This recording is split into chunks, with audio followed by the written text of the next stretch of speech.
사랑으로서 역사하는 믿음. 사랑으로서 역사하는 믿음이라는 제목으로 우리 하나님 말씀 함께 나누도록 하겠습니다. 믿음으로 말미암아 하나님의 유업을 받은 성도는 자유한 사람들입니다. 특별히 율법으로부터 자유하다 하는 것이 갈라디아서의 지금 핵심 내용인데, 율법이 하는 일은 그 죄가 뭔가, 그 죄의 보응이 뭔가 하는 것을 알려주는 거죠. 마치 우리가 거울을 보고 얼굴에 묻은 티나 흠이나 문제점을 발견하듯이 율법은 문제를 발견해 주는데, 율법의 문제는 거울의 문제와 같습니다. 거울을 보고 흠과 티를 발견해도 거울이 우리의 흠과 티를 닦아주진 못하죠. 우리에게 있는 문제를 제거해 주지는 못한다는 겁니다. 율법도 그와 같아서 우리의 죄가 뭔가, 죄는 어떻게 되는 것인가 하는 것을 규정해 주고 문제를 발견하게 해주는데, 율법은 거울과 같이 그 문제를 해결해 주지는 못합니다. 그렇기 때문에 율법이 하는 일은 반사적으로 이 문제를 해결해 주실 수 있는 분, 예수 그리스도를 바라보게 만들어준다. 그 역할을 하기 위해서 오랜 세월 동안 율법은 하나님의 백성들과 함께 했던 것이고, 마침내 하나님이 때가 참에 이 문제를 해결해 주실 그분의 아들을 우리에게 보내주셔서 그리스도의 의로 덧입게 하셔서 율법과 죄로부터 우리를 자유케 하셨다 하는 것이 성경이 말씀하고 있는 바죠. 근데 갈라디아 교회 안에 가만히 들어온 율법주의자들은 복음 중요하다, 귀하다. 그런데 율법도 중요한 거 아니냐. 그래서 너희가 할례를 받아야 구원이 완성이 되는 거다 하는 그 섞인 복음, 미혹을 일으켰다는 겁니다. 그래서 1절에서 바울이 그리스도께서 어떤 일을 행하셔서 너희에게 주신 자유인데 왜 너희는 다시 그 종의 멍에를 매려고 하느냐. 복음에 굳건히 서서 다시는 종의 멍에를 매지 말라. 바울이 이렇게 외친 겁니다. 죄를 짓는 자는 죄의 종이 되죠. 그래서 율법의 행위로 구원을 얻으려고 하는 자는 율법의 종이 되는 겁니다. 그래서 할례를 받아야 구원을 얻는다는 논리는 예수님의 십자가의 공로를 완전히 무효화시키는 행위가 된다는 거예요. 그래서 할례로 구원을 받으려고 하는 거, 할례만으로 되는 게 아니고 율법의 모든 것들을 다 지켜야 된다. 왜 거기로 가려고 하느냐? 바울이 이렇게 외치는 거죠. 그래서 할례는 구원의 조건이 될 수 없습니다. 그래서 율법도 구원의 조건이 될 수 없는 것이고, 그 어떤 율법의 요구라도 구원의 공로나 조건이 될 수 없고 요구 조건이 될 수 없다는 거죠. 그래서 할례는 받아도 상관없고 안 받아도 크게 문제 없다는 거예요. 그 안식교 성도들은 안식일을 그 토요일에 지킵니다. 그 유대인들의 안식일, 이제 구약에서 그 명한 안식일을 이제 지킨다는 거죠. 그러면서 이제 개신교에게 왜 너희들은 안식일을 토요일에 안 지키느냐, 뭐 이렇게 얘기하시는데, 그런 논리라면 그분들 안식일만 지키면 안 됩니다. 안식년도 지켜야 돼요. 희년도 지켜야 돼요. 그리고 짐승 잡아주기는 제사도 드려야 돼요. 회개가 그냥 안 됩니다. 구약의 논리에 따르면. 이런 것들 하나도 지키지 않으면서 안식일만 지킨다. 그리고 해와 달과 절기까지 다 지켜야 됩니다. 하나 지키면, 성경이 말씀하는 바는 하나 지키기 시작하면 율법의 모든 것들을 다 지켜야 돼요. 근데 그렇게 해가지고 구원을 얻을 수 없는데 왜 그걸 안 지키냐고 묻는 것 자체가 예수 그리스도의 십자가의 공로를 무효화시키는 행위가 되는 거죠. 그래서 안식교가 이단이라는 겁니다. 구약으로 돌아갔기 때문에. 그리스도께서 율법의 모든 요구를 만족시키셨기 때문에 이제 예수 그리스도 안에 있는 자들에게는 결코 정죄함이 없다. 이 율법의 정죄함이 없다는 겁니다. 근데 인간의 죄성은 굉장히 집요하고 아주 묘하고 뒤틀린 게 있어요. 그게 뭐냐면, 구원을 예수 그리스도의 십자가의 공로 은혜로 받아놓고서는 마치 나도 뭔가를 해야 될 것만 같은 유혹이 자꾸 있다는 거예요. 이게 인간 죄성의 이 묘한 뒤틀림입니다. 그걸 다른 말로 하면 자기중심성이라 하는 것이고, 한마디로 하면 죄라는 거죠. 죄는 자기중심성입니다. 그래서 그 은혜는 제껴두고 이제 은혜로 구원을 받았으니 자꾸 나의 공로를 이렇게 드러내고 싶은 거죠. 그래서 공로가 될 만한 것들을 찾고 행위로 그 일들을 행함으로써 뭔가 확인하고 싶고 붙들고 싶은 거죠. 나의 존재감을 이렇게 확인하고 싶은 겁니다. 그래서 나도 뭔가를 해야 되겠고, 이왕 하는 거 남들보다 잘해야 되겠으니까 이 교회 안에도 보이지 않는 질투와 견제가 난무하는 거죠. 그런 이들을 방치하면 시간이 지나게 되면 그 은혜 안에서 그리스도의 장성한 분량으로 자라나야 될 사람들이 10년 지나고 20년 지나고 30년 지났는데 똑같아요. 성장도 없고 성숙도 없는 겁니다. 왜 그렇습니까? 늘상 남들하고 비교하고 시기하고 질투하고 새를 만들어서 내 사람들 만들고 이 사람은 내 사람, 저 사람은 저쪽 사람 뭐 그렇게 해서 싸우는 거 아닙니까? 다 예수 그리스도 안에서 한 사람인 교회인데 하나님의 꿈은 교회예요. 한 사람을 만들고 싶으신 거예요. 예수 그리스도를 머리로 한 각 지체들이 하나의 사람이 되는 거, 하나의 인격이 되는 거. 그게 하나님의 꿈인데 그 하나님의 꿈을 짓밟는 거죠. 너는 내 사람이니까 나랑만 놀아. 너는 저쪽 편이니까 저쪽 가서 놀아. 뭐 이렇게 되는 거 교회를 그냥 산산조각 내고 다 찢어놓는 겁니다. 사람을 찢어놓는 거예요. 하나님의 꿈을 짓밟는 거죠. 그래서 남이 나보다 잘나고 뛰어나면 시기하고 나보다 못났으면 정죄하고 우습게 여기고 또 늦게 온 새신자가 열심을 내면 안 되겠네. 살짝 지려 밟아줘야겠네. 뭐 이런 생각들을 합니다. 안 하신다는 표정 하지 마세요. 하는 거 다 알아요, 제가. 조금만 목사님하고 가까운 것 같으면 저거 봐라. 그러지 않습니까? 내가 해야 안전하고 내 존재감이 항상 있어야 되고 그러면 내가 뛰어난 신앙인처럼 생각하는 게 그게 율법주의예요. 율법주의라는 건 뭡니까? 자기 의잖아요. 내가 드러나는 거. 그래서 은혜나 믿음이 아니라 행위나 공로와 자격으로 승부를 보려고 하는 모든 시도들은 전부 다 율법주의에 기반을 둔 겁니다. 여러분들은 은혜에 의해서 믿음으로 구원받았다고 입으로만 계속 얘기하시는데 실제 신앙생활을 하시는 걸 보면 다 율법주의자들이에요. 저마저도 그것에서 자유로울 수가 없습니다. 뭔가 하나님 앞에서 뭘 하면 해냈다 뭐 이런 생각을 하잖아요. 은혜로 된 건데 그런 생각들을 계속 한다는 거예요. 그래서 2절에서 바울은 만일 할례를 받으면 이렇게 기록을 했는데 이게 무슨 뜻이냐? 그리스도의 공로 외에 뭔가를 더해야 온전한 것 같이 여기면이라는 뜻이에요.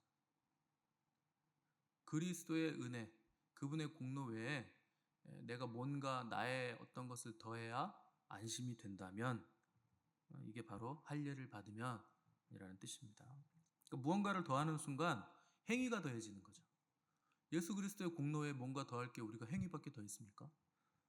그러면 예수 그리스도의 공로가 나의 구원을 이루는데 충분하지 못하다. 이렇게 여기는 셈이 되는 거죠. 여러분 이거 심각한 말이고 잘 기억하셔야 됩니다. 여러분들이 머리로는 은혜라고 하지만 실제로는 다 율법주의로 생활하고 있기 때문에 이거 잘 기억하셔야 돼요. 행위를 더하고 공로도 하고 자격을 더하는 순간 율법의 정죄 아래로 떨어지는 겁니다. 그러면 모든 율법 다 지켜야 돼요. 불가능합니다. 그래서 3절 보시면 내가 할례를 받는 각 사람에게 다시 증언하노니 그는 율법 전체를 행할 의무를 가진 자라. 그러니까 바울이 신앙생활을 율법적으로 하는 자들에게 엄중하게 경고하는 건데 행위와 공로와 자격을 더하는 순간 그 결과가 굉장히 치명적인 부메랑으로 너희들에게 돌아오게 될 것이다. 어떤 결과가 오는가? 4절 하반절 보시면 율법 안에서 의롭다함을 얻으려는 너희는 그리스도에게서 끊어지고 은혜에서 떨어지게 된다. 끊어진다는 거예요. 구원받지 못한다는 겁니다. 얼마나 이게 무서운 말씀이에요. 그러니까 무언가를 더하는 순간 은혜에서는 끊어진다. 율법으로 되돌아가서 율법의 모든 요구를 다 지켜야 된다. 그것도 자기의 힘과 능력으로. 그래서 자기 공로를 하나님 앞에 내세워야 된다는 거예요. 자, 율법주의적으로 신앙생활 한다는 거 특징이 있죠. 이건 자기 의에 사로잡힌 신앙생활을 한다는 거예요. 이런 분들의 특징은 혼자서는 잘합니다. 근데 다른 사람하고 동역은 못해요. 협력해서 하는 일 못해요. 그래서 뭐 시키면 굉장히 열심히 할 수 있고 뛰어나게 할 수 있고 잘할 수 있어요. 근데 다른 사람하고 같이 어깨와 어깨를 맞대고 기다려주고 끌어주고 밀어주고 함께 동역하면서 사랑으로서 역사하는 그 자리로 가지는 못한다는 거예요. 왜냐하면 기본적으로 율법주의자들은 자기 의가 있어요. 내가 옳다는 게 자기 의거든. 내가 옳은데 저 사람은 잘 못해. 저건 내가 봤을 때 틀린 거야. 그럼 기다려주지 못합니다. 율법주의자들은. 그 나에게서 벗어나지 못하는 거죠.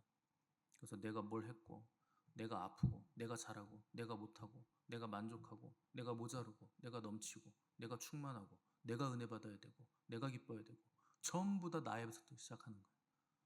그걸 못 벗어나는 게 율법주의예요. 그러니까 세상의 중심이 자기에게 있고 은혜마저도 나 중심으로 받으려고 하는 거죠. 하나님이 뭘 주시려고 하는지에는 관심이 없는 거예요. 야, 오늘 예배 시간에 내가 은혜 받아야지. 왜 예배를 내가 은혜 받습니까? 하나님께 드리는 게 예배인데.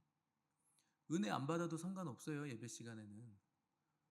오늘 목사님이 무슨 말씀을 얼마나 열심히 준비했나 잘 들어봐야지. 어떤 은혜가 있나 기대가 된다. 그런 기대하는 거 나쁘다고 얘기하는 건 아닙니다. 근데 순서가 바뀐 거예요. 내가 오늘 하나님께 극진히 예배드려야지. 하나님만 높여야지. 하나님 열심히 찬양 드려야지. 하나님 찬양받기 합당하시고 예배 받으시기 합당하시니까 그분께만 전심을 다 드려야지. 나에게서 벗어나셔야 돼요. 그래야 예배가 되는 겁니다. 그게 안 되면 예배 이응자도 시작을 못 하는 거죠. 그래서 나는 잘하는데 너는 왜 못하냐? 나는 뛰어난데 너는 왜 못났냐? 이 경향성은요, 은혜를 받을 수 없는 자세입니다. 그건 기독교인이라고 할 수 없는 거예요. 기독교 신앙은 복음의 빚진 심령을 가지게 만들어주는 거예요. 아니, 빚진 사람이 무슨 잘난 체를 합니까? 빚져놓고서. 야, 내가 오늘 500억 빚졌어. 역시 나는 뛰어나. 이런 사람 보셨어요? 뭐, 안 갚을 놈들은 그런 얘기 할 수 있죠. 예전에 제 가까운 분이 사업을 하는데, 사업 계획을 저에게 말씀하시기를, 국가 대출을 받아가지고 파산 신청을 하겠다. 크리스찬이 그래요, 여러분. 파산 신청하면 안 갚아도 되죠? 아닌가요? 조금만 갚아도 되나요? 모르겠어요. 그걸 계획이랍시고 저한테 말을 해요? 그거 제 입에서 좋은 소리가 나갔겠습니까? 딱 한마디였죠. 그거 하나님 앞에 가면 다 갚아야 될 건데. 다행히 안 하시더라고요.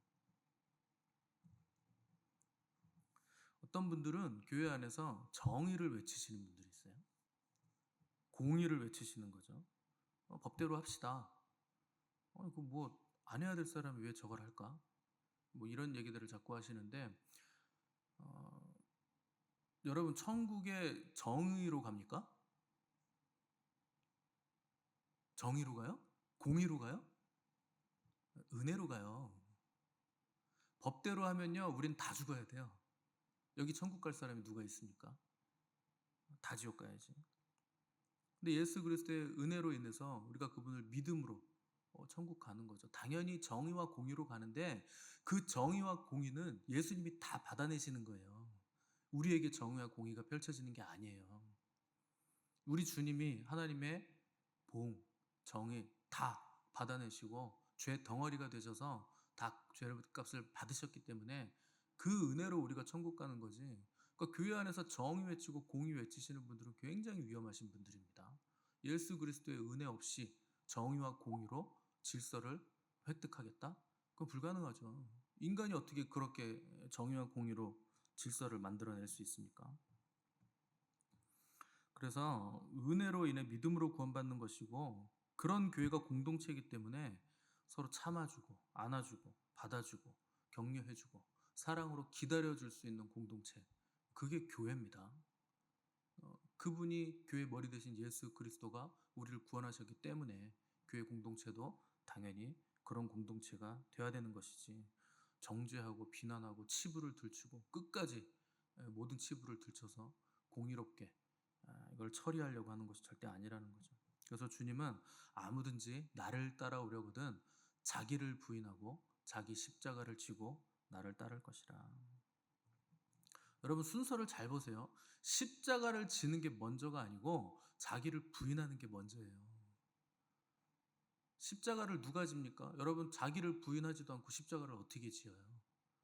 그래서 아무든지 주님을 따라오려거든 자기를 먼저 부인하셔야 돼요. 그리고 나서 자기 십자가를 지는 겁니다. 순서가 그렇게 돼 있어요. 자기 부인 없이 십자가 질 수 있죠. 그럼 뭐가 남느냐? 분노만 남는 거예요. 내가 왜 이렇게 십자가를 져야 되나? 분한 거죠. 쟤는 안 지는데 나만 졌네. 늘상 비교하는 거죠. 여러분, 그리스도인들이 오래 믿었는데 왜 변화도 없고 진전도 없고 성숙도 없는 줄 아세요? 왜 삶 속에 진리의 능력이 나의 삶의 자리에서 안 나타나는 줄 아세요? 자기 부인 없이 그리스도를 믿기 때문에 그래요. 예수 그리스도 믿으면 천국 가지 뭐. 그렇게 갈 수 있으면 정말 좋겠습니다. 저도 입으로만 저 믿어요. 그렇게 해서 갈 수 있으면 좋겠어요. 근데 아니에요. 삶의 모습에서 그 어떤 것이 나타나야 돼요. 근데 그게 없이 입으로만 믿기만 한다고 계속 떠들어 제끼니까 그런 사람들이 평생 교회 왔다 갔다 하다가 지옥 갑니다. 자기 부인 없으면 안 되는 거예요.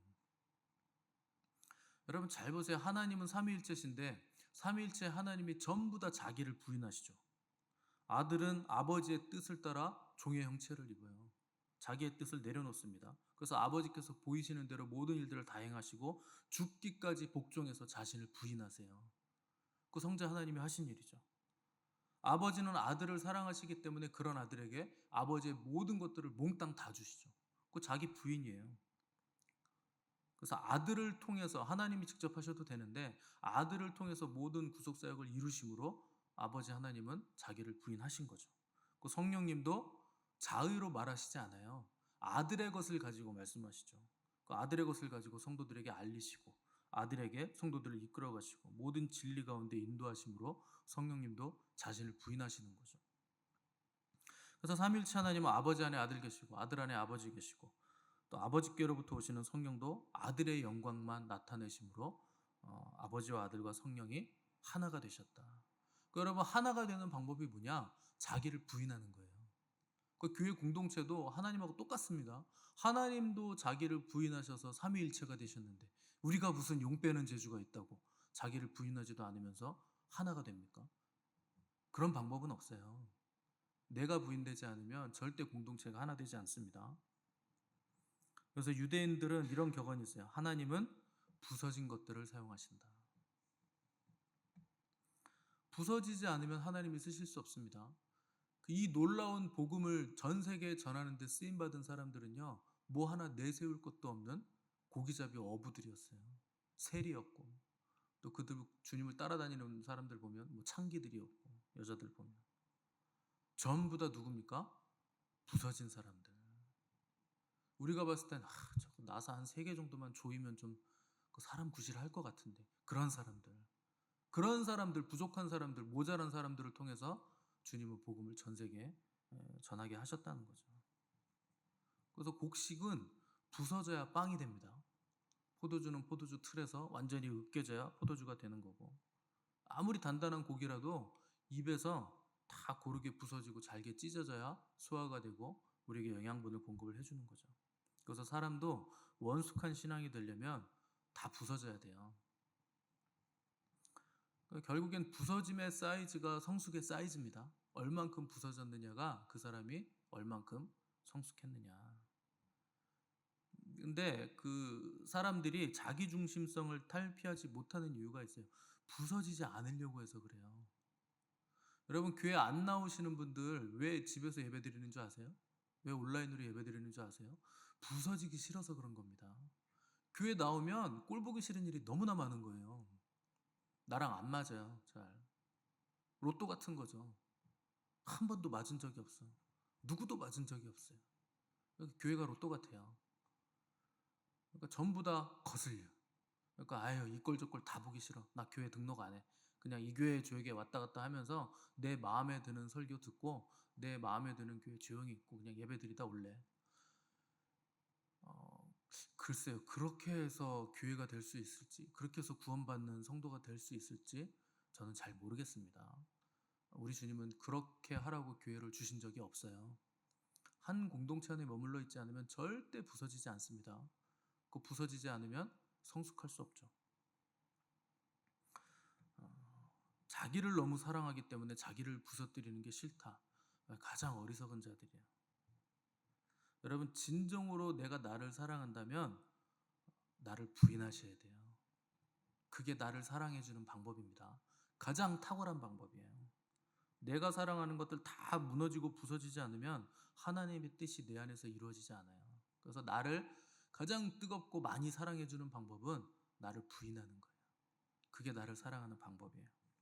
5절 6절 보시면 우리가 성령으로 믿음을 따라 의의 소망을 기다리노니 그리스도 예수 안에서는 할례나 무할례나 효력이 없을 때 사랑으로서 역사하는 믿음뿐이니라. 자, 예수 그리스도를 믿으면 우리 안에 성령님이 오셔서 우리를 성전 삼아 주셔서 우리 안에 계십니다. 그러면 우리에게 소망이 있는 거죠. 그래서 로마서 5장 5절에서도 소망이 우리를 부끄럽게 하지 아니할 것은 우리에게 오신 성령으로 말미암아 하나님의 사랑이 우리 마음에 부은 바 됨이니 이렇게 기록하고 있죠.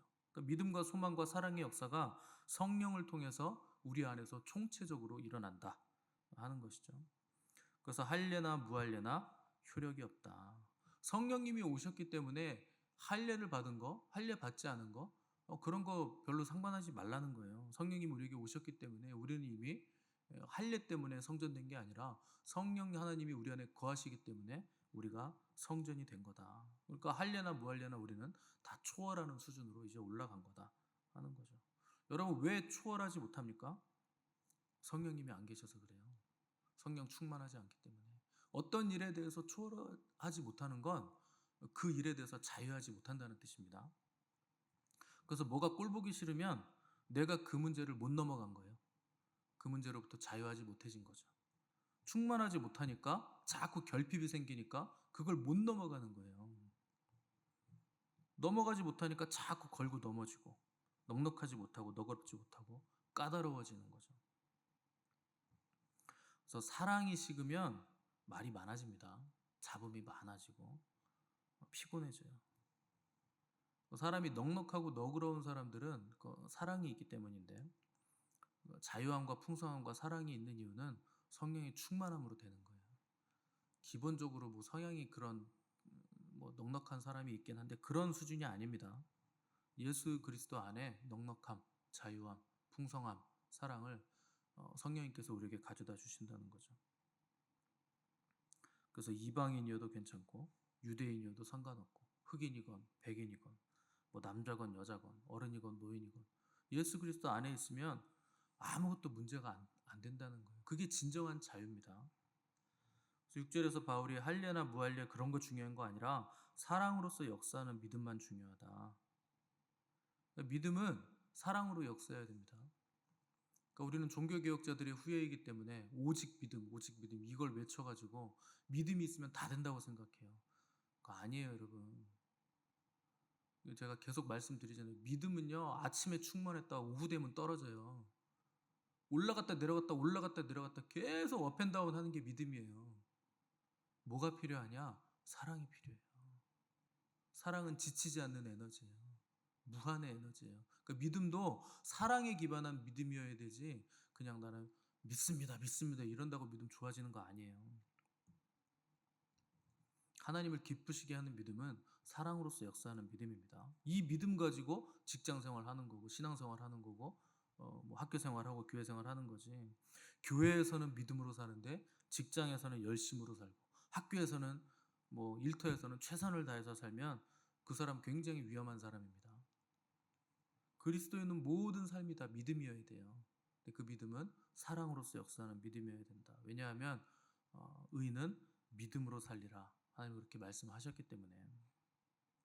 그래서 믿음과 사랑은 하나입니다. 사랑이 없으면 그거는 뭐 자기 최면이죠. 믿음이라고 할 수 없어요. 믿음이 있다고 하는데 사랑이 없잖아요. 그럼 믿음 없는 거예요. 그런 믿음이 어디 있습니까? 하나님을 믿는데 사랑이 없어요? 그 어떤 믿음이에요? 그건 뭐 최면 아닙니까? 자기 확신이죠, 그냥. 그래서 그리스도인들의 사랑은 자기를 부인하는 사랑이고 자기를 꺾어서 희생하는 사랑이죠. 이 사랑은요, 내 자식 사랑하는 사랑하고는 차원이 다른 거예요. 내 자식 사랑하는 거 그거는 그냥 자식 낳은 사람이 본성적으로 사랑할 수 있는 누구나 할 수 있는 사랑이에요. 그거는 그 정도의 사랑이 아닙니다. 성경이 말하는 사랑은 나를 꺾어내고 나를 희생하는 자기 부인과 자아의 죽음이 나타나는 사랑이에요. 여기 수준이 다른 거예요. 본성의 사랑은 그냥 되는 거예요. 그거는 동물들도 해요. 그런 사랑은 자기 자식, 자기 새끼 사랑하는 거 동물들도 하죠. 뭐 그 누가 못합니까? 근데 성경이 말하는 사랑은 내 본성을 꺾어내는 거예요. 그래서 율법의 완성이 된다는 겁니다. 그래서 여러분들은 우리를 교회로 부르셨다 하는 걸 기억하셔야 됩니다. 그래서 나의 공로와 나의 존재감으로 나를 증명하려고 하시면 안 돼요. 그게 율법주의예요. 율법주의란 결국 자기의죠. 예수 그리스도의 의가 아니라 자기의로 가는 거예요. 그래서 여러분, 우리가 무엇보다 구할 것은 성령의 충만함입니다. 성령이 충만해야 결핍이 없는 거예요. 충만이라는 게 뭡니까? 가득 차서 넘친다는 거예요.